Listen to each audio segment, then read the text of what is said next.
इस वीडियो में हम जानेंगे मैग्निफिकेशन क्या होता है। मैग्निफिकेशन और specifically if we are talking about microscopes, तो उसमें मैग्निफिकेशन का क्या मतलब रहता है, क्या मीनिंग रहता है, और मैग्निफिकेशन किन किन वजह से होती है। हम आईपीस की बात करें, आईपीस लेंस की बात करें, ऑब्जेक्टिव लेंस की बात करें, तो किस तरह से रिलेटेड रहती हैं और फाइनल मैग्निफिकेशन हम कैसे कैलकुलेट करते हैं।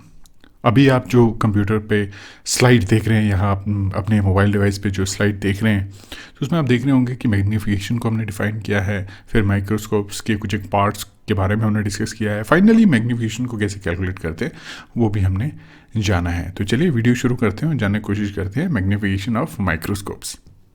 चलिए मैग्नीफिकेशन की बात करते हैं। जो हमारा वीडियो का टाइटल है वो है मैग्नीफिकेशन ऑफ माइक्रोस्कोप्स। माइक्रोस्कोप्स को आपने यूज़ किया होगा। जब भी आप माइक्रोस्कोप्स को यूज़ करते हैं, आप देखते हैं कि इमेज जो है उसका साइज़ इंक्रीज हो चुका होता है, तो उसी को हम मैग्नीफिकेशन कहते हैं कि किसी पर्टिकुलर ऑब्जेक्ट का साइज़ का बढ़ जाना।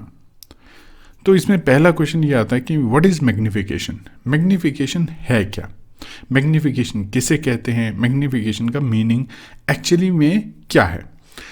तो ये एक प्रोसेस है, it is a process by which, जिसकी वजह से जो ऑब्जेक्ट है उसका साइज़ बढ़ जाता है। आपने देखा होगा, अगर आप हैंड लेंस भी यूज़ करेंगे, उसके अंडर ऑब्जेक्ट को देखेंगे, उनका साइज़ जो है इंक्रीज़ हो जाता है। तो हर एक लेंस की कैपेबिलिटी होती है एक ऑब्जेक्ट के साइज़ को बढ़ाने की।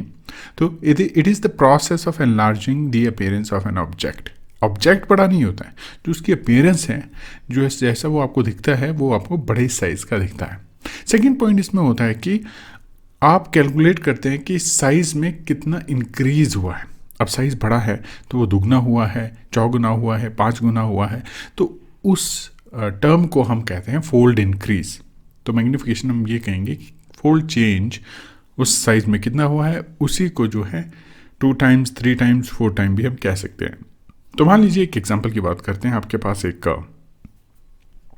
ऑब्जेक्ट है जिसकी हाइट आपको, इन जिस जनरल में आपको बता रहा हूँ कि 1 मीटर है। मान लीजिए ये माइक्रोस्कोप के अंदर तो आपको 1 मीटर ऑब्जर्व नहीं करना है, लेकिन अगर 1 मीटर हाइट है और अगर आप कोई इंस्ट्रूमेंट यूज़ कर रहे हैं जिसमें आपको हाइट जो उसकी दुगनी दिख रही है, 2 मीटर दिख रही है, यूजुअली माइक्रोस्कोप्स में आप माइक्रोमीटर में वर्क करते हैं, तो इसमें डबल हो गया साइज़। तो हम कहेंगे ये इंक्रीज़ कितना हुआ, 2 फोल्ड। एक पर्टिकुलर ऑब्जेक्ट की साइज़ दुगनी हो गए हैं, तो इसमें 2 फोल्ड चेंज हुआ है, therefore the size is double. तो इसके केस में 2x हम इसको कहेंगे, 2 और आगे मल्टीप्लिकेशन का साइन, इसको हम 2x मैग्नीफिकेशन कहेंगे। तो इसी तरह से आप देखेंगे 10x, 100x और आगे 1000x, इस तरह से मैग्नीफाई हो सकती है इमेज यूजिंग माइक्रोस्कोप। माइक्रोस्कोप एक बहुत ही पावरफुल टूल है जिसमें हम ऐसी चीज़ें देख सकते हैं जो हमारी नेक्ड आई नहीं देख सकती। तो माइक्रोस्कोप की मैग्नीफिकेशन जब भी आप कैलकुलेट करते हैं, तो उसके जो आई पीस की मैग्नीफिकेशन है और उसके जो ऑब्जेक्टिव की मैग्नीफिकेशन है, वो कंबाइंड आप यूज़ करते हैं। आपने देखा होगा माइक्रोस्कोप में जहाँ से आप देखते हैं, अगर मैं ये आई के स्ट्रक्चर बना रहा हूँ, जहाँ से आप देखते हैं वहाँ एक लेंस रहता है और उसके ऊपर उसकी मैग्नीफिकेशन लिखी होती है। 15 भी हो सकता है, 20 भी हो सकता है, 10 भी हो सकता है। तो उसके बाद दूसरा जो लेंस रहता है वो नोज पीस में अटैच्ड रहते हैं। 10x objective, 40x objective, 60x objective, इस तरह से ऑब्जेक्टिव्स रहते हैं। उनमें भी मैग्नीफिकेशंस लिखी होती हैं। जो ये 10x मैं कह रहा हूँ, 40x जो कह रहा हूँ, that means the how many times the image can be increase. तो अब देखेंगे, अगर आपका आई पीस 10x का है, यानी इमेज को 10 गुना बढ़ा सकता है, और आपका ऑब्जेक्टिव 40 गुना बढ़ा देगा उसको, तो आपकी टोटल मैग्नीफिकेशन के लिए आपका फॉर्मूला रहेगा magnification of total is equal to magnification of the objective. Objective की कितनी मैग्नीफिकेशन है, मल्टीप्लाइड बाय, तो ये आपका ऑब्जेक्टिव रहा, multiplied by the objective, the eyepiece magnification which is right over there. तो एरो से मैं बता रहा हूँ, वो रही आपकी मैग्नीफिकेशन। तो आपकी ऑब्जेक्टिव मैग्नीफिकेशन है 40, आपकी आई पीस की है 10 विच इज़ 400x।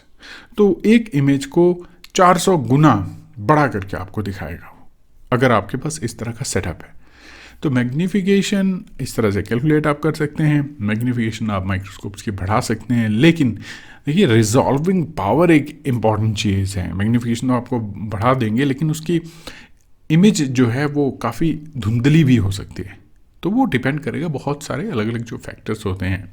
इसीलिए जब हम इलेक्ट्रॉन माइक्रोस्कोप की बात करते हैं उसमें आप लाइट सोर्स चेंज कर दिया, आपने इलेक्ट्रॉन्स को यूज़ किया, तो इस तरह से जो है आपकी रिजॉल्विंग पावर बढ़ जाती है। तो एक लिमिट तक ही आप मैग्नीफिकेशन बढ़ा सकते हैं, उसके बाद आपकी रिक्वायरमेंट रहती है रेजोल्यूशन की, किस तरह से वो डिफ्रेंशिएट करे वेरियस फीचर्स को। एनीवेज, रिजॉल्विंग पावर की हम किसी और वीडियो में बात करेंगे, लेकिन उम्मीद करता हूँ यहाँ पे आपको मैग्नीफिकेशन के बारे में समझ में आया है, मैग्नीफिकेशन क्या होती है, किस तरह से कैलकुलेट करते हैं, वो आपके जो है वो कॉन्सेप्ट जो है आपका क्लियर हुआ है। तो अगले वीडियो में मिलेंगे दोस्तों, जहाँ पे हम इसी तरह के जो इंपॉर्टेंट टॉपिक्स जो हैं उनको डिस्कस करेंगे और सिंपल भाषा में उनको समझने की कोशिश करेंगे। तो चलिए मिलेंगे अगले वीडियो में।